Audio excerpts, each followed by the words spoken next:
नमस्कार दोस्तों, ये मेरे राधा कुंज चैनल में आप लोगों का पुनः स्वागत है।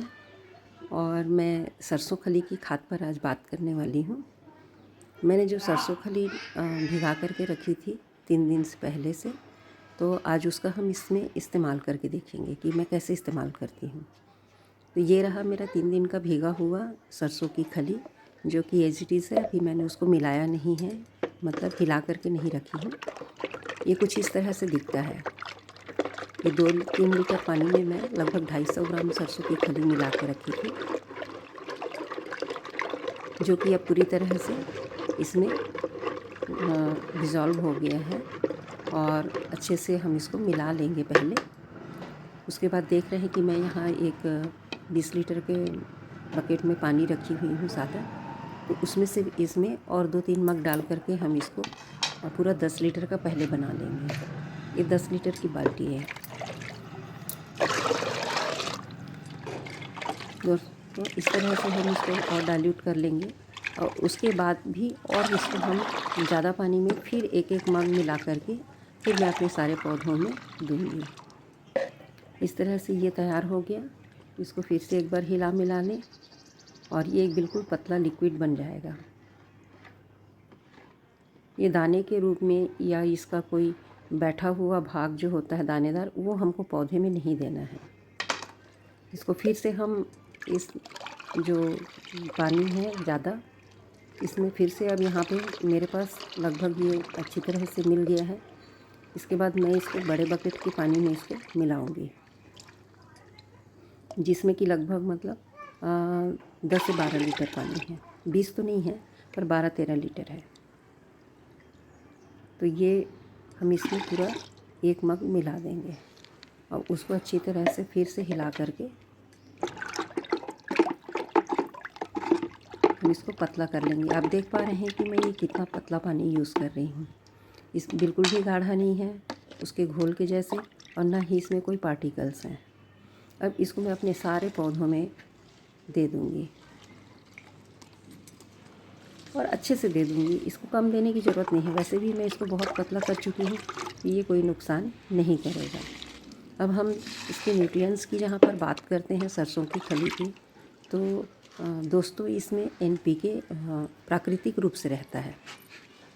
प्राकृतिक रूप से मतलब इसकी खली में भी जो गुण होते हैं उसमें मस्ट है कि NPK इसमें विद्यमान है। NPK बोले तो नाइट्रोजन इसमें 4 भाग है, और नाइट्रोजन 4 भाग इसमें है। उसके बाद इसमें देखें तो फास्फोरस की मात्रा कितनी है, तो फास्फोरस उसके तुलना में 1 ही भाग है, और उसके बाद पोटेशियम भी 1 ही भाग है।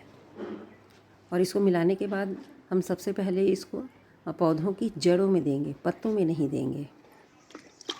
ये कमल के हैं कुछ पौधे, यहाँ पर आम का है, कमल डोरमेंसी में चली गए हैं अभी, और ये आम के पौधे हैं मेरे पास कुछ, एक में आम लगा हुआ है,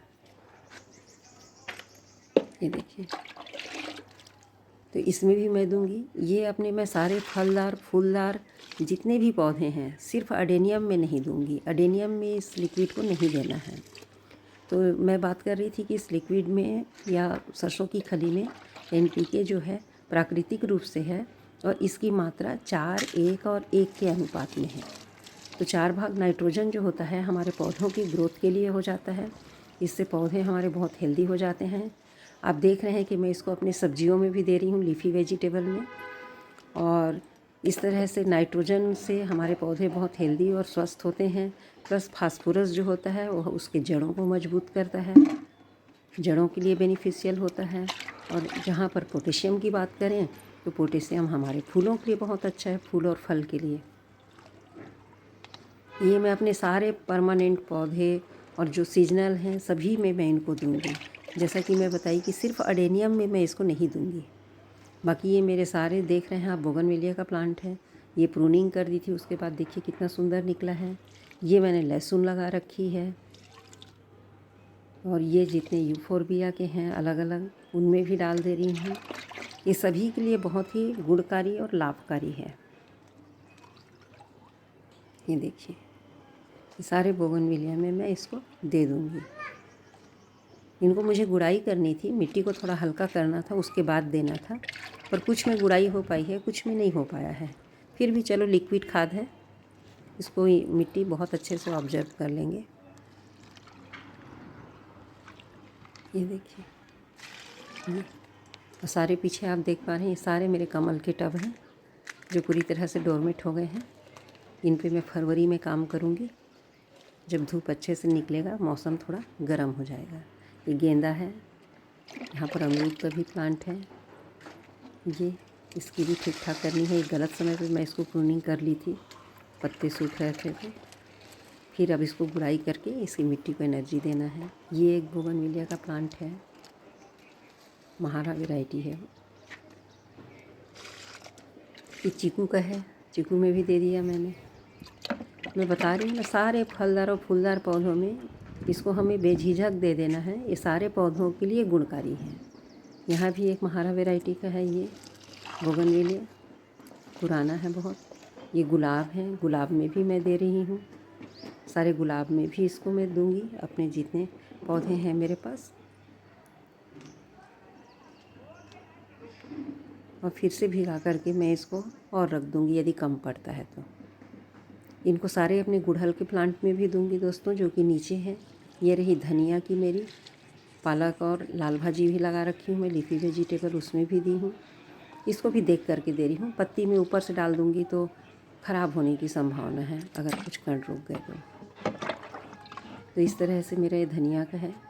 यहाँ पर मेथी है, मेथी बहुत अच्छे से नहीं हो पाया है, पुरानी बीज थी तो बहुत अच्छे से ये नहीं उगे, फिर भी ज़रूरत के लिए मिल जाते हैं ऐसे 1-2 टब में लगा देने से।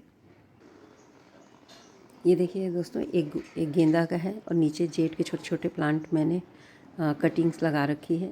ये बिल्कुल सूख गया है, ये 2-4 दिन में ये ठीक हो जाएगा। 2-3 दिन इनकी केयर नहीं हुई ना, देख नहीं पाई मैं, ऊपर आ नहीं पाई, काम ज़्यादा हो गया था। ये जेड की कटिंग्स हैं, कुछ टोपियारी के लिए तैयार हो गई हैं। ये हैंगिंग के लिए एक करली लीफ वाला प्लांट है। उधर पीछे सकुलेंट है। एक जेड की टोपियारी बनाने की कोशिश कर रही हूँ। ये वहाँ पर्पल हार्ट का है। इस तरह से मैं अपने सारे पौधों में इनको दे दूँगी। इधर देखिए दोस्तों, मैं आप लोगों को कुछ अपने पुराने ओबेसम के प्लांट से मिलवाती हूँ, अडेनियम के। ये देखिए, इसमें हार्वेस्ट होने के लिए तैयार हो गया है, इसमें सीड पॉट बने थे, खुल भी गया है। इधर का ठीक है, बहुत अच्छे बीज तो नहीं मिलेंगे, इसका जो फल है वो कमज़ोर था। इधर से कुछ बीज उड़ गए हैं, बांधने के बाद ठीक से नहीं बांधी थी तो, क्योंकि मुझे लगा इसमें से बीज नहीं मिलेगा, फिर भी चलो बांध देते हैं कि कुछ 2-4 बीज भी मिल जाए तो। अब देखते हैं फ्रेंड्स इसमें कितने बीज मिल पाते हैं। 2-5 से ज़्यादा नहीं मिलेंगे। यहाँ पर मेरे सभी बहुत पुराने प्लांट हैं। ये तो 15 साल पुराना है, 15-17 साल। इधर बाजू में ये आप जो देख रहे हो छोटे पॉट में, वो कटिंग है, ये 15 साल का है। साथ में कुछ में ये देखिए, ये विंका का बीज है दोस्तों। विंका का बीज कुछ इस तरह से होता है, मैं निकाल के इसी में डाल दे रही हूँ। छोटे पौध तैयार हो जाएंगे तो कहीं लगा दूँगी। सुंदर सा फूल है इसका। नीचे ये कलंचों के, रेड कलंचो लगे हुए हैं। और ये बहुत पुराना, जिसको बता रही हूँ 15 साल पुराना प्लांट है, 17 साल हो गया होगा इसको।